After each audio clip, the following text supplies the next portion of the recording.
Estamos aqui, queridos, para mais uma reflexão da Palavra de Deus. E eu quero dar seguimento à exposição bíblica que está sendo feita no livro de Tiago, no capítulo 5. Vamos ler agora a partir do versículo 7, que diz assim: Sede, pois, irmãos, pacientes até a vinda do Senhor. Eis que o lavrador, ou agricultor, aguarda com paciência o precioso fruto da terra, até que receba as primeiras e as últimas chuvas. Sede vós também pacientes e fortalecei o vosso coração, pois a vinda do Senhor está próxima. Irmãos, não vos queixeis uns dos outros, para não serdes julgados. Eis que o juiz está à porta. Irmãos, tomai por modelo no sofrimento e na paciência os profetas, os quais falaram em nome do Senhor. Eis que temos por felizes os que perseveram firmes. Tendes ouvido da paciência de Jó, e vistes que fim o Senhor lhe deu, porque o Senhor é cheio de terna misericórdia e compassivo. Eu quero refletir nesta hora com os queridos acerca do seguinte tema: a segunda vinda de Cristo, lembrança para não desanimarmos em tempos difíceis. Exercitar a paciência tem sido um grande desafio para todos nós nestes últimos dias.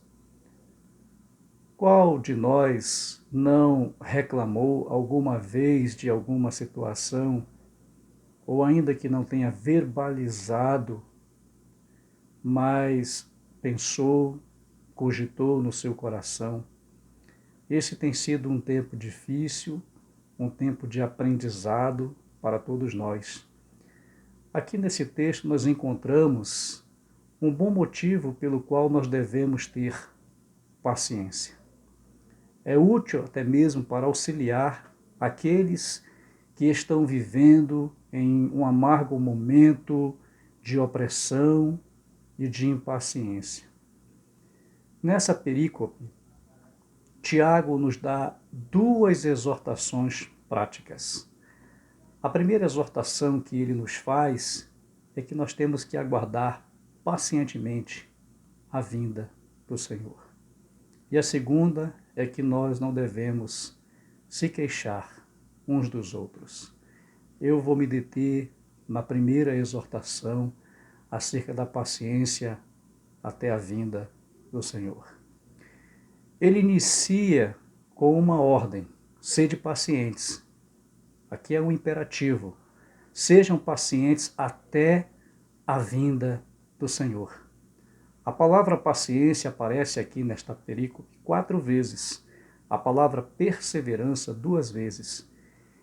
E aqui é a única ocasião em que Tiago menciona a segunda vinda de Cristo, a parousia. E ele faz isso 3 vezes consecutivamente no texto. Paciência descreve a atitude de alguém que pode suportar a demora e o sofrimento sem nunca desistir. Paciência é uma virtude de poucos e muitos a têm procurado. Nós vivemos em uma sociedade que defende a palavra instantâneo. Para Tiago, paciência é muito mais do que aguardar o tempo passar. Paciência é a capacidade de suportar situações opressivas. Tudo a ver com a situação atípica que nós estamos vivendo. Trancafiados em casa, apreensivos de como o nosso organismo resistirá ao encontrar-se com o vírus. É uma situação opressiva.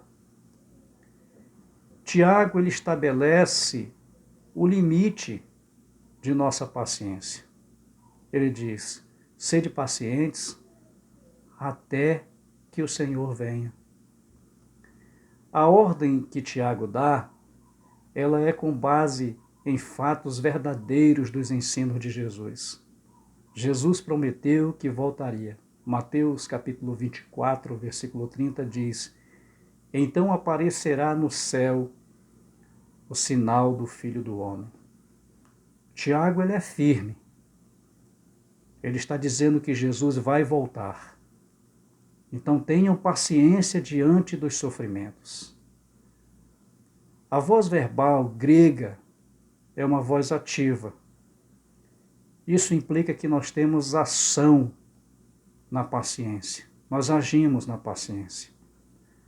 Qual é a ação esperada que devemos ter na paciência? Aí Tiago vai tomar o exemplo de um agricultor. Ele diz: tome como exemplo de paciência o agricultor. Vejam como o agricultor aguarda que a terra produza a preciosa colheita. E como espera com paciência até virem as chuvas do outono e da primavera. Tradução da NVI. Por que Tiago toma o exemplo de um agricultor?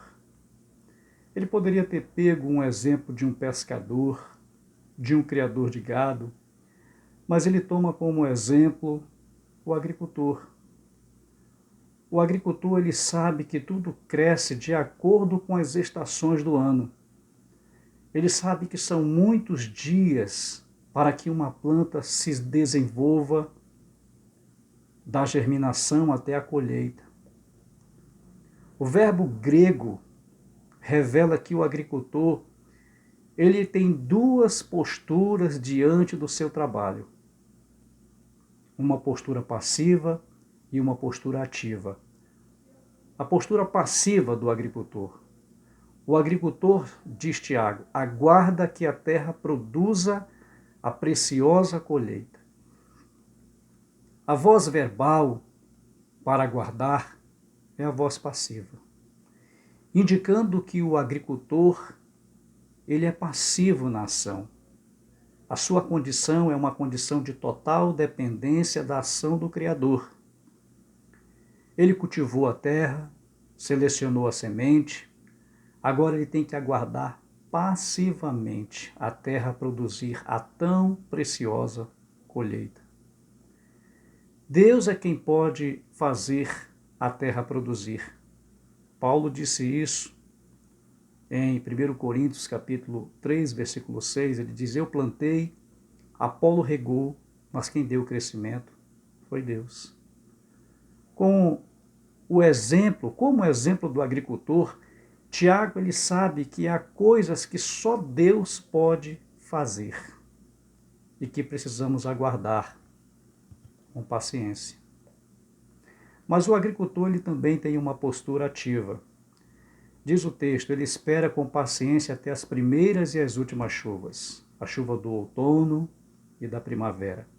Os meses, final do mês de outubro, início de novembro, até abril e maio.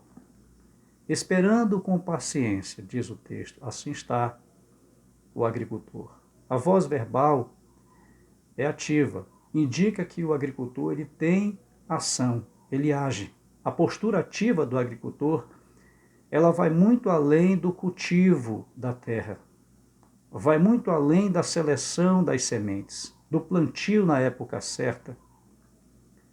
Podemos destacar aqui 3 ações do agricultor em sua espera pacientemente pela chuva. Primeiro, o próprio ato de esperar já podemos considerar que é uma ação, um agir nobre por parte do agricultor. Muitos não conseguem esperar e desanimam, desistem na espera. Segundo, a certeza de que a chuva virá de Deus. Esperar com paciência implica em acreditar que Deus agirá. Essa é uma postura ativa. E a terceira, a certeza de que receberá as primeiras e as últimas chuvas. O que é fé? Hebreus 11:1 nos responde. Fé é a certeza de coisas que se esperam e a convicção de fatos que não se veem. Então a fé é ação, é agir.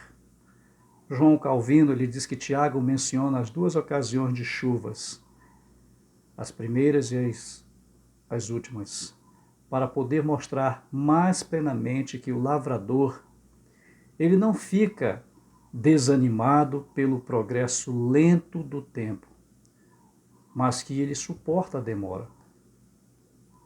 Eu faço um destaque aqui para a terceira ação que devemos ter na paciência.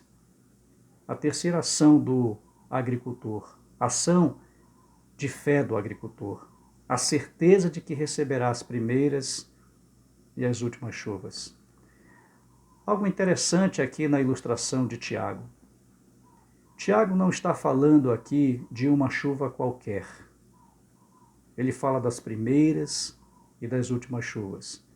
Não é uma chuva desproposital, não é um inverno rigoroso, mas sim chuvas no tempo certo, chuvas na medida certa. Sem elas, não haverá colheita preciosa do fruto. Chuvas no tempo certo. Chuva no tempo certo de plantar e chuva no tempo certo de colher quando o fruto estiver pronto para amadurecer. Chuva na medida certa. A chuva fora da medida, seja para mais ou para menos, só traria prejuízo à plantação. Então, nisso nós percebemos o cuidado de Deus pelo seu povo. Muito embora tenhamos um cenário descontrolado, opressivo, Deus é o regente maior. Ele está no controle de todas as coisas. Tiago ele está pedindo aqui paciência, porque ele conhece o minucioso cuidado que o Senhor tem por nós. Chuva primeira, chuvas últimas. Ele conclui o exemplo do agricultor dizendo: sede vós também pacientes e fortalecei o vosso coração, pois a vinda do Senhor está próxima. A semelhança do agricultor que espera passiva e ativamente o aparecimento do fruto precioso, os cristãos oprimidos devem esperar passiva e ativamente a vinda do Senhor. A palavra de Tiago é uma palavra exortativa. Enquanto esperamos, a dúvida e a distração podem entrar em nossa vida. A impaciência poderá corroer o nosso coração e achar que estamos sozinhos em total desespero. Ele diz: fortaleçam o coração de vocês. A vinda do Senhor é certa. Não se desesperem. Não se abatam diante da opressão do momento. Ela vai passar. Ela não vai durar para toda a vida. Tenham paciência, semelhante ao agricultor que acredita piamente na ação minuciosa de Deus. Eu concluo essa palavra com duas aplicações. E a primeira: esses dias de pandemia são dias opressivos. Nós estamos trancados em nossas casas. Alguns já perderam o emprego e o mais triste, muitos perderam os seus entes queridos. E existe uma incerteza na normalidade. É uma situação que nos diz que nós somos incapazes de nos defender. Nós estamos vivendo uma situação atípica de opressão. É tempo de aplicar as palavras de Tiago: sede pacientes até que o Senhor venha. Nós devemos exercitar a paciência e deixar a questão nas mãos de Deus, que está vindo para nos salvar. Isso é certo. A segunda aplicação: a proximidade da vinda de Cristo é sempre usada nas Escrituras como um estímulo para duas coisas. Primeiro, para ter uma vida santa. Cristo vai voltar. É um alerta para viver uma vida de santidade. Não apenas por causa deste tempo. Quando isso passar, nós devemos continuar em nosso compromisso de santidade. Tem gente prometendo muita coisa nesses dias. Ser mais envolvido com a igreja, abandonar determinados pecados, ser um cristão melhor. E quando este mal passar, é preciso lembrar e manter firme o seu compromisso. Para suportarmos pacientemente os sofrimentos do tempo presente. Quando sabemos que o sofrimento, a opressão, é por tempo limitado, mais curto do que nós imaginamos, em nome de Jesus, o nosso ânimo é recobrado para suportar. A lembrança da vinda iminente do Senhor, ela é necessária, não somente para lembrar que será um dia de juízo, mas para que não desanimemos nas circunstâncias difíceis. A grande lição deste texto é que a segunda vinda de Cristo é uma lembrança para não desanimarmos em tempos difíceis. Que o Senhor nos encoraje. Vamos orar. Bendito seja o teu nome, Senhor. Agradecemos por essa hora, pela reflexão e meditação da tua palavra. Agora, Deus, eu quero pedir ao Senhor que o Senhor vá ao encontro daqueles que estão em grande opressão, Senhor, oprimidos por essa situação.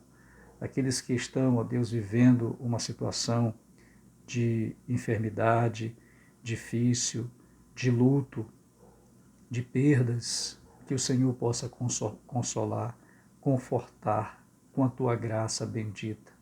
Ó Deus, em nome de Jesus, que o Senhor esteja fortalecendo o nosso coração para continuarmos acreditando, firmes de que o Senhor está no controle de toda esta situação. Pois assim nós oramos em nome de Jesus. Amém. Amém. Glória a Deus. Deus abençoe a sua vida.